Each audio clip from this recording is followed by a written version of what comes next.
Assalamualaikum warahmatullahi wabarakatuh.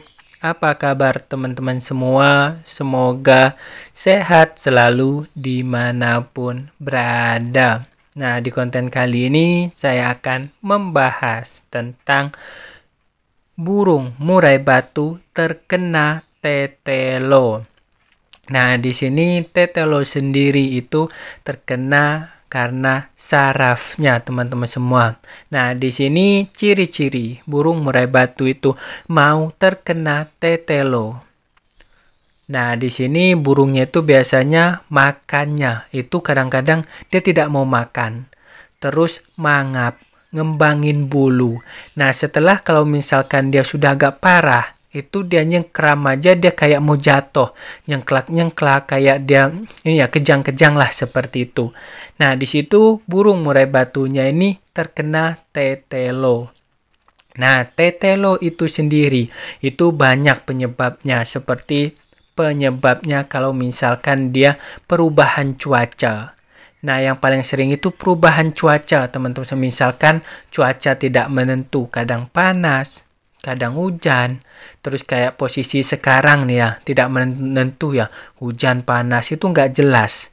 Nah, di situ sering dan riskan burung murai batunya itu terkena tetelo. Nah, seperti ini burung murai batu saya ini terkena tetelo, teman-teman semua. Tapi saya lihat dia kayak udah mau gaya-gaya nyengklak ya, kayak mau kejang-kejang, udah saya lihat. Makanya penanganannya ini sangat cepat. Nah, kalau misalkan sudah nyengklak-nyengklak, udah kayak kejang-kejang juga, itu bisa kita obatin sebetulnya, teman-teman semua, supaya dia nanti sehat dan sembuh kembali.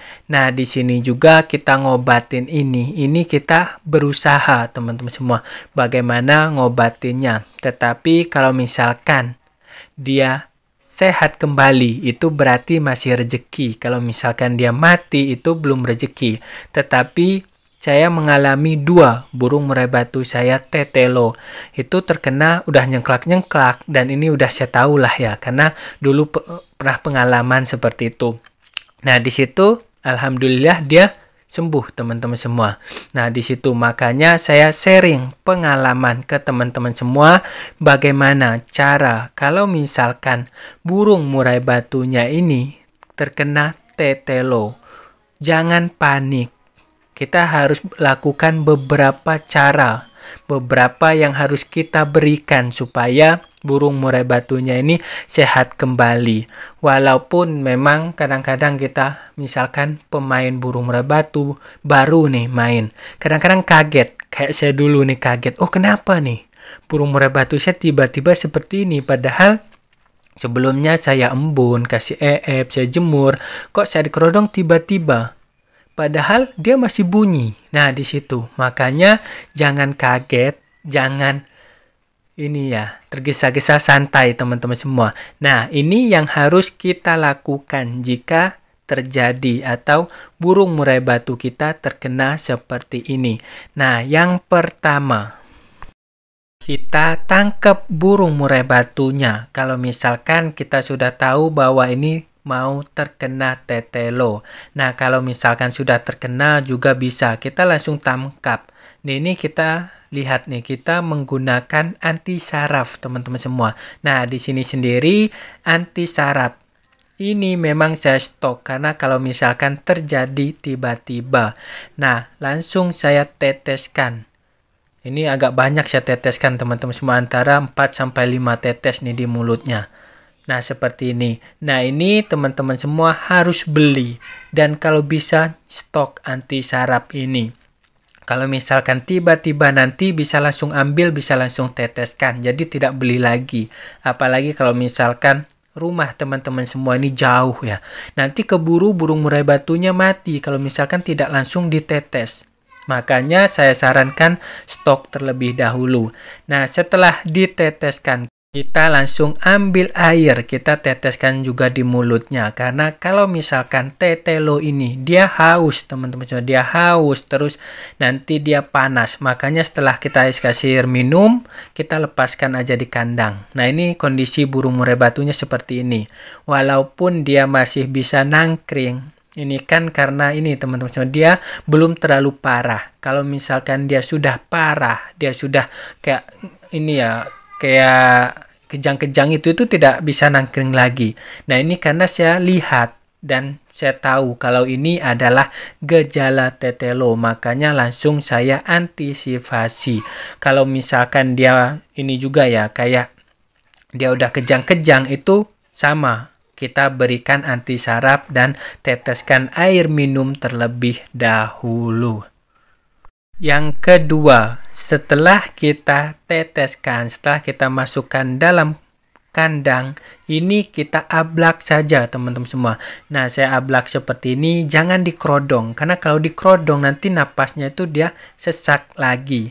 Makanya saya ablak ini supaya nanti sirkulasi udaranya jadi bagus, nanti pernapasannya bagus, dan ini cepat untuk pemulihannya kalau misalkan kita ablak seperti ini. Nah, selain diablak, kita berikan jangkrik dan ulet. Nah, di sini jangkrik ini kita berikan yang kecil-kecil seperti di video ini, teman-teman semua. Kenapa yang kecil? Supaya burung murai batunya ini makan. Dia sekali nih dipatok, nanti saat dia makan, dia langsung telan. Kalau misalkan terlalu besar, dalam kondisi dia seperti ini susah dia makannya. Makanya teman-teman semua harus pilih dan berikan jangkrik yang kecil-kecil supaya dia gampang nelennya, gampang makannya. Nah, kalau misalkan sudah terlihat dia memakan dan meminum, air minumnya ini ditandakan bahwa burung murai batunya ini sudah mulai pulih, sudah mulai sehat kembali lagi.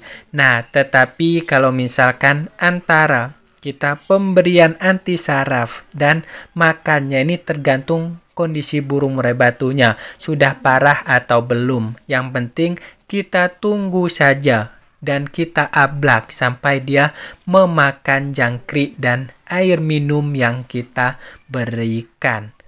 Setelah dia sudah mulai pulih, dia sudah makan jangkrik, kita kerodong seperti ini. Nah, di sini pengkerodongannya ini jangan kita sletingkan, jangan kita tutup full. Kita lakukan seperti di video ini supaya nanti sirkulasi udaranya antara di luar sama di dalam itu masuk. Jadi pernapasannya nanti bagus, dia tidak buka-buka paruh seperti yang pertama tadi.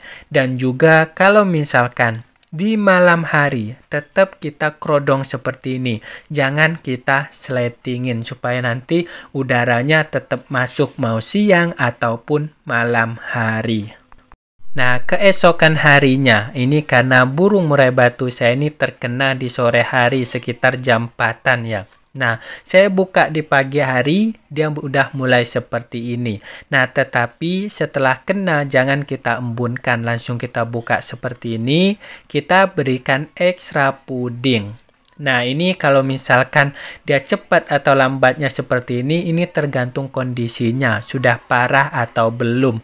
Kalau misalkan seperti ini ya, sudah seperti ini, dia cetrak-cetrek seperti ini, sudah mulai enak seperti ini, selanjutnya yang kita lakukan, kita mandikan. Nah, di sini kalau misalkan dia sudah mulai sehat tadi, boleh kita mandikan. Tetapi kalau misalkan belum, jangan kita mandikan. Nah, di sini fungsi mandi ini supaya dia cepat pulih lagi. Dan itu kan terkena tetelo itu kan panas, dia mangap-mangap. Nah, setelah dimandikan ini supaya netral antara panas yang ada di dalam tubuhnya sama yang ada di luar tubuhnya.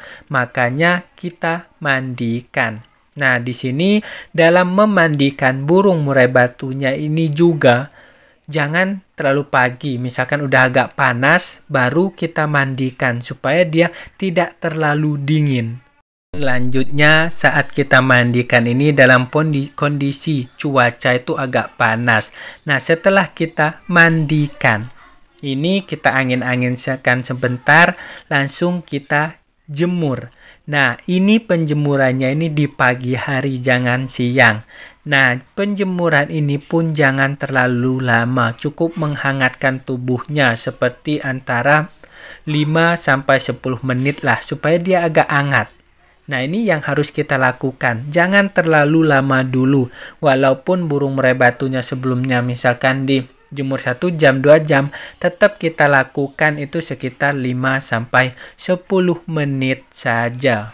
Setelah dijemur, kita angin-anginkan lagi.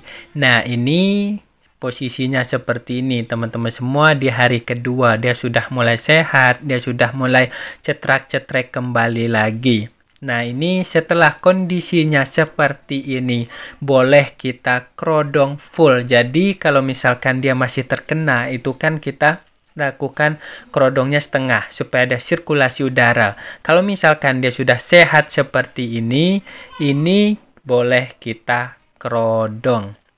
Nah, tetapi kalau misalkan belum sehat, misalkan ada yang terkendala, misalkan 1 hari dia belum seperti ini, ataupun dia 3 hari atau 4 hari dia masih agak terkena, nah itu jangan kita kerodong full.